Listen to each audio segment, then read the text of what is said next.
Hello friends, मेरा नाम है प्रतीक जैन और आज हम लोग एरे में आगे बढ़ते हैं। अभी हम लोगों ने लास्ट क्लास में एरे डेटा स्ट्रक्चर देखा था और उसमें हमने जो एरे देखा था वो था वन डायमेंशनल एरे। अब कोई भी डेटा स्ट्रक्चर पे अगर हम प्रैक्टिस क्वेश्चंस नहीं करेंगे, अगर हमें ये नहीं पता चलेगा कि उस पे बेस्ड क्वेश्चंस इंटरव्यू में किस तरीके से पूछे जाते हैं और उसको हम कैसे यूज करेंगे, जब तक हमें ये चीजें नहीं पता होगी तब तक हमारा डेटा स्ट्रक्चर्स एंड एल्गोरिदम वाला पार्ट इनकम्प्लीट रहेगा। तो चलिए कुछ क्वेश्चंस हम देखते हैं एरे के ऊपर कि किस तरीके के क्वेश्चंस एरे में इंटरव्यू में पूछे जा सकते हैं। तो बिल्कुल बेसिक और सिंपल क्वेश्चन से हम स्टार्ट करते हैं। तो सबसे पहला क्वेश्चन है कि maximum and minimum element in a given array. हमें एक एरे गिवन है और उसमें मैक्सिमम और मिनिमम एलिमेंट फाइंड करना है। तो जो भी मैं आपको यहाँ पर क्वेश्चन करवा रहा हूँ वो हो सकता है कि डायरेक्टली पूछा जाए या फिर हो सकता है कि कोई हम क्वेश्चन को सॉल्व करें उसमें ये सॉल्यूशन हमें यूज करना पड़े। ठीक है, तो हमारे पास यहाँ पर कुछ एलिमेंट्स दिए हुए हैं एरे में और मुझे इस पूरे कंप्लीट एरे में सबसे बड़ा एलिमेंट फाइंड करना है और सबसे छोटा एलिमेंट फाइंड करना है। ठीक है, अब डायरेक्ट कोड पे नहीं जाएंगे हम पहले, जैसे कि नॉर्मली सभी स्टूडेंट्स जो होते हैं वो डायरेक्टली पहले कोड लिखने लग जाते हैं, लेकिन कोड हमें पहले नहीं लिखना है। हमें पहले थॉट डेवलप अपना करना होगा कि किस तरीके से मैं सॉल्यूशन पर पहुंचूंगा। ठीक है, तो सॉल्यूशन पर जब भी हमें पहुंचना होता है तो जो मैं तरीका बोल रहा हूं उसको ध्यान से सुनो। कभी भी अगर आपके पास कोई बहुत बड़ा काम आता है तो आप उस बहुत बड़े काम को एक साथ मत देखो। सबसे पहले उसके छोटे पार्ट को देखो जिसको कि आप इजीली सॉल्व कर सकते हो। ठीक है ना, और धीरे धीरे अपने रेंज को आप बढ़ाते जाओगे तो आपसे कंप्लीट सॉल्यूशन निकल कर आ जाएगा। जैसे कि मान लो मैंने आपको एक बहुत मोटी सी बुक पढ़ने के लिए कही और मैंने आपसे कहा कि ये 1000 पेजेस की बुक है, 1000 पेजेस की बुक है और तुम्हें इस पूरे बुक को आज के आज पढ़ के खत्म करना है। तो फिर तुम्हें वो टास्क शायद से बहुत बड़ा लगेगा। लेकिन अगर मैं तुमसे कहूं कि ये तुम्हें 1 पेज जो है वो पढ़ना है तो तुम कहोगे हाँ ठीक है, 1 पेज तो मैं भी पढ़ लूंगा। और ऐसे करते करते मैं तुम्हें एक के बाद दूसरा पेज दूं, दूसरे के बाद तीसरा पेज दूं, तो तुम कंप्लीट 1000 पेज को पढ़ लोगे। तो इसका मतलब ये हुआ कि हमारा दिमाग किस तरीके से काम करता है। हमारा दिमाग इस तरीके से काम करता है कि अगर मैं उसको बहुत बड़ा टास्क अगर एक साथ दिखा दूं तो वो डर जाता है। लेकिन अगर मैं उसको छोटा सा काम दूं और फिर धीरे धीरे धीरे धीरे करके अगर मैं उससे पूरा काम करवा लूंगा तो वो कर लेगा। इसका मतलब वो काम तो कर सकता है लेकिन बड़ा काम देखकर वो घबरा जाता है। बिल्कुल उसी तरीके से अगर मैं इस पूरे एरे को देखूंगा तो शायद मैं डर जाऊंगा कि अरे ये पूरे एरे में से बड़ा मैक्सिमम और मिनिमम एलिमेंट निकालना है, ये तो डरावनी बात है।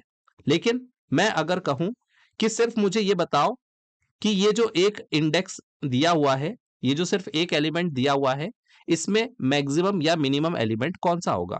आप कहोगे अरे तो बहुत आसान बात है, अगर एक ही एलिमेंट दिया है तो मैक्सिमम भी यही होगा और मिनिमम भी यही होगा। ठीक है, फिर मैंने आपसे कहा अच्छा एक काम करो, मुझे इन दो एरे में बताओ, इन दो साइज के एरे में बताओ कि मैक्सिमम एलिमेंट कौन सा है। अब आप बोलोगे अरे ये तो बहुत आसान है, जब मुझे पता था कि प्रीवियस एलिमेंट में मैक्सिमम जो था वो 4 था और मिनिमम 4 था। अब मुझे प्रीवियस एलिमेंट को देखने की जरूरत नहीं है। अब मुझे पता है कि जीरो इंडेक्स तक का जो मैक्सिमम या मिनिमम था वो 4 था। अब मैं सिर्फ उसके आगे वाले को देखूंगा। तो अब मैं 10 को देखूंगा कि क्या 10 4 से मैक्सिमम है।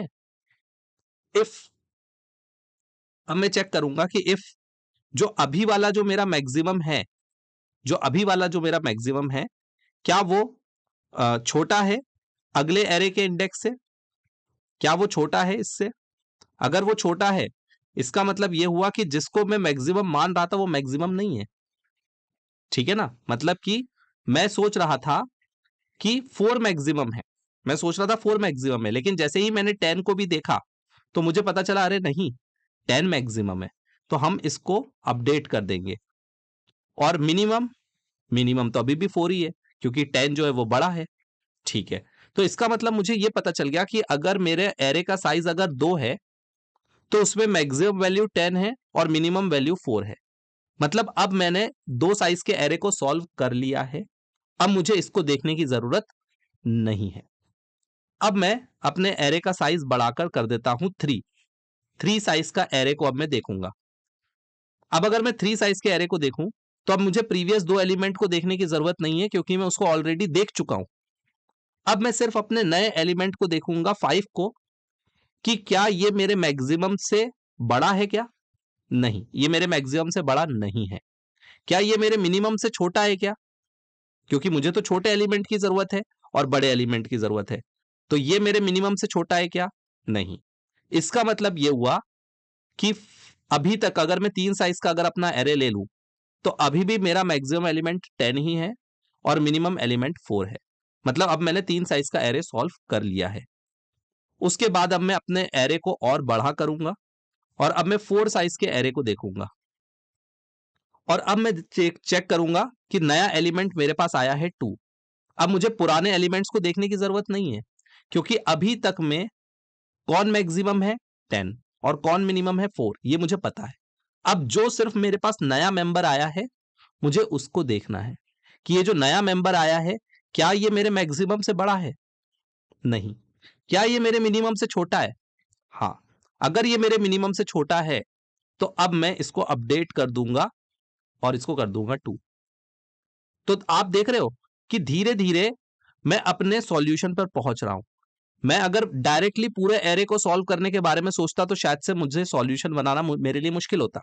लेकिन मैंने स्टार्ट किया छोटे सेट से कि चलो ठीक है, एक एलिमेंट को सॉल्व करके देखते हैं, और फिर धीरे धीरे मैं अपने रेंज को बढ़ा रहा हूं और मेरा सॉल्यूशन आ जाएगा। अब मैंने देखा कि अभी जो मेरे पास एरे का साइज है वो है 5 और नया एलिमेंट मुझे मिला है 11। प्रीवियस अभी तक के एलिमेंट्स में मुझे पता है कि मैक्सिमम 10 है और मिनिमम 2 है। तो अब मुझे सिर्फ 11 को देखना है कि क्या वो मेरे मैक्सिमम से बड़ा है। यस, ये मेरे मैक्सिमम से बड़ा है, तो मैं इसको अपडेट कर दूंगा 11। क्या ये मेरे करंट मिनिमम से छोटा है? नहीं, मेरे मिनिमम से छोटा नहीं है। मतलब अभी तक का जो मेरा एरे है, इसमें मैक्सिमम 11 है और मिनिमम 2 है। अब फिर मैं अपने एरे के साइज को बढ़ा दूंगा और अब मैं 13 को भी ले लूंगा। अब मैं 13 को लूंगा और मैं प्रीवियस एलिमेंट को नहीं देखूंगा, क्योंकि वहां तक पे मैंने सॉल्व कर लिया है। अब मुझे सिर्फ और सिर्फ 13 को देखना है। तो आप देखो, मुझे सिर्फ इन 3 एलिमेंट को फोकस करना है बस, बाकी पीछे जो बीत चुका है उसके बारे में मुझे नहीं सोचना है। अब 13, क्या ये 11 से बड़ा है? बिल्कुल, 13 11 से बड़ा है, तो मैं मैक्सिमम को अपडेट कर दूंगा और 2 से तो छोटा नहीं है। तो अभी तक के सॉल्यूशन मुझे मिल चुका है। फिर मैं अपने रेंज को बढ़ाऊंगा और अब मैं ले लूंगा 6 तक के इंडेक्स को, और अब मेरे पास नया एलिमेंट आ चुका है 1। क्या 1 मेरा 13 से बड़ा है? नहीं। क्या 1 मेरा मिनिमम से छोटा है? यस, मिनिमम से छोटा है, मतलब मुझे मिनिमम को अपडेट करना पड़ेगा। और ऐसे करते करते मैं अपने कंप्लीट एरे पर पहुंच चुका हूं और अब मैं इस पूरे एरे को देखूंगा और मुझे नया एलिमेंट मिला है 12। क्या 12 13 से बड़ा है? नहीं। क्या 1 से छोटा है? नहीं। मतलब मुझे कंप्लीट अपने एरे का सॉल्यूशन मिल चुका है। अब इसका लॉजिक क्या होगा? इसका लॉजिक बहुत सिंपल होगा कि यहां पर एक एक करके मुझे अपने इंडेक्स को बढ़ाना है। पहले मैं स्टार्ट करूंगा 0 से, तो सबसे पहले हम एक वेरिएबल बना लेंगे मैक्स नाम का, और पहले वाले एलिमेंट को मैक्सिमम मान लेंगे, और एक मिन नाम का वेरिएबल बना लेंगे जिसमें कि हम पहले एलिमेंट को मिनिमम मान लेंगे। मतलब पहले वाले एलिमेंट को हम मैक्सिमम भी मान लेंगे और पहले वाले एलिमेंट को हम मिनिमम भी मान लेंगे, और फिर एक लूप चलाएंगे, फिर एक फॉर लूप चलाएंगे i इक्वल टू 0 से लेकर कहां तक चलाएंगे? एरे के इंडेक्स तक, a डॉट लेंथ तक। ये हमने लास्ट क्लास में देखा था कि किस तरीके से वर्क करता है i प्लस प्लस। और अब हम चेक करेंगे एक एक इंडेक्स को। ठीक है, हम चेक करेंगे i को, बल्कि हम 1 से स्टार्ट करेंगे क्योंकि 0 को हम ऑलरेडी मैक्सिमम और मिनिमम मान चुके हैं। तो लूप हम स्टार्ट करेंगे 1 से, और हम चेक करेंगे कि क्या एरे ऑफ 1, क्या एरे ऑफ 1 बड़ा है मैक्सिमम से? अगर एरे ऑफ 1 मतलब कि जो नेक्स्ट एलिमेंट मुझे मिला है, 1 की जगह हम i लिखेंगे कि क्या मुझे जो नेक्स्ट एलिमेंट मिला है i, क्या वो मेरे मैक्सिमम से बड़ा है? अगर नेक्स्ट एलिमेंट जो मुझे मिला है अगर वो मेरे मैक्सिमम से बड़ा है, तो इसका मतलब मुझे अपने मैक्सिमम को अपडेट करने की जरूरत है। तो 1, पहले i की वैल्यू 1 होगी, तो पहले हम 1 को चेक करेंगे, फिर i प्लस प्लस होगा, एरे 2 को चेक करेंगे, फिर i प्लस प्लस होगा, एरे 3 को चेक करेंगे, और ऐसे करते करते कंप्लीट एरे में से हम मैक्सिमम एलिमेंट फाइंड कर लेंगे जो इसके अंदर आ जाएगा। और इसी के साथ साथ मिनिमम एलिमेंट को भी हम फाइंड कर लेते हैं इसी एरे लूप के अंदर। यहां पर हम ये भी चेक करते हुए चलते हैं कि क्या जो हमें एलिमेंट मिला है क्या वो छोटा है मेरे मिनिमम से। अगर जो मुझे एलिमेंट मिला है अगर वो मेरे मिनिमम से भी छोटा है तो इसका मतलब मेरे मिनिमम को अपडेट करने की जरूरत है। और जब ये लूप खत्म हो जाएगा तो मुझे मेरा मैक्सिमम और मिनिमम एलिमेंट मिल जाएगा। तो इसका कोड भी देख लेते हैं। तो यहां पर हमने एक एरे ऑलरेडी बनाया हुआ है, ठीक है, ये पुराना वाला कोड ही है हमारा, प्रीवियस वाला कोड। मैं इसको चेंज कर देता हूं। यहां पर मैं कुछ एलिमेंट्स डाल देता हूं, जैसे कि यहां पे 2 डाल दिया, 6 डाल दिया, 1, ठीक है, और फिर 8 रख दिया, 10 रख दिया, 5 रख दिया, ठीक है, 9 रख दिया और 4 रख दिया, ठीक है। तो ये हमारे पास एरे है। अब अगर मैं देखूं कि इसमें सबसे बड़ा नंबर कौन सा है, इसमें सबसे बड़ा नंबर है 10 और सबसे छोटा नंबर क्या है 1, ठीक है। अब मैं यहां पर एक वेरिएबल बना लेता हूं मैक्स, जिसके अंदर 0 वाले को मैं मैक्सिमम मान लेता हूं, और एक और वेरिएबल मैं बना लेता हूं मिन, जिसके अंदर मैं 0 इंडेक्स वाले को रख लेता हूं। तो 0 इंडेक्स वाले को ही मैंने मैक्सिमम भी मान लिया और मिनिमम भी मान लिया। और अब हम यहां पर एक लूप चलाते हैं। एक काम करें, इनहेंस्ड फॉर लूप को यूज करें। इनहेंस्ड फॉर लूप को हम यूज करते हैं और यहां पर मैं ए लिख देता हूं, मतलब अपने आप ये एक एक करके सारी वैल्यूज को लेते जाएगा। और अब हम चेक करेंगे कि जो मेरे पास x मिला है, मतलब जो मुझे नेक्स्ट एलिमेंट मुझे मिला है x, ठीक है, बल्कि इनहेंस्ड फॉर लूप की जगह, हाँ ठीक है, इनहेंस्ड फॉर लूप 0 से स्टार्ट होगा, कोई प्रॉब्लम नहीं है। तो यहां पर जो मुझे x मिला है क्या वो मेरे मैक्स से बड़ा है? अगर मेरे मैक्स से बड़ा है तो मुझे मैक्स को अपडेट करने की जरूरत है, मतलब अब जो मेरा x है वो मैक्स हो जाएगा। वाह, x जो है वो मैक्स हो जाएगा, बढ़िया। और नहीं तो फिर हो सकता है कि मेरा मिन जो है वो बड़ा है और x छोटा है। अगर मिन जो है वो बड़ा है और x अगर छोटा है तो मुझे अपने मिन को अपडेट करने की जरूरत है। तो इस तरीके से मैं यहां पर चेक कर रहा हूं लूप लगा के एक एक एलिमेंट को। ये लूप किस तरह से वर्क करता है ये मैंने प्रीवियस क्लास में समझाया हुआ है, तो अगर आप लोगों ने वो क्लास मिस कर दी है तो वो क्लास आप लोग देख लो। और इसके बाद लास्ट में हमारे पास रिजल्ट आ चुका है, मैक्सिमम और मिनिमम, तो वो यहां पर हम प्रिंट कर लेंगे। तो हम यहां पर प्रिंट कर देते हैं max value is equal to, और वो हमारा रखा हुआ है किसमें, मैक्स नाम के वेरिएबल में, प्लस और मिन वैल्यू, और वो हमारी रखी हुई है किसमें, मिन वेरिएबल में,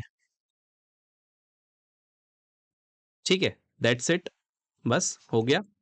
अब इस कोड को एग्जीक्यूट कर लेते हैं सेव करके, और जैसे ही मैंने इसको एग्जीक्यूट किया तो देखो आ गया maximum value equal to 10 and minimum value equal to 1। इसका मतलब ये बिल्कुल सही है, ठीक है। तो इसी तरह से हम और भी कुछ प्रैक्टिस क्वेश्चंस देखते हैं जिससे कि हमारा एरे में कमांड आ जाए। तो इस तरह से हम मैक्सिमम और मिनिमम एलिमेंट एक एरे में से फाइंड कर सकते हैं। अगर आप लोगों ने चैनल को सब्सक्राइब नहीं किया है तो चैनल को सब्सक्राइब करके बेल आइकन दबा दीजिए और ज्यादा से ज्यादा लोगों को वीडियो शेयर करिए, क्योंकि आपका एक शेयर मुझे मोटिवेट करता है नए नए वीडियोस बनाने के लिए। मिलते हैं नेक्स्ट वीडियो में, till then thank you very much.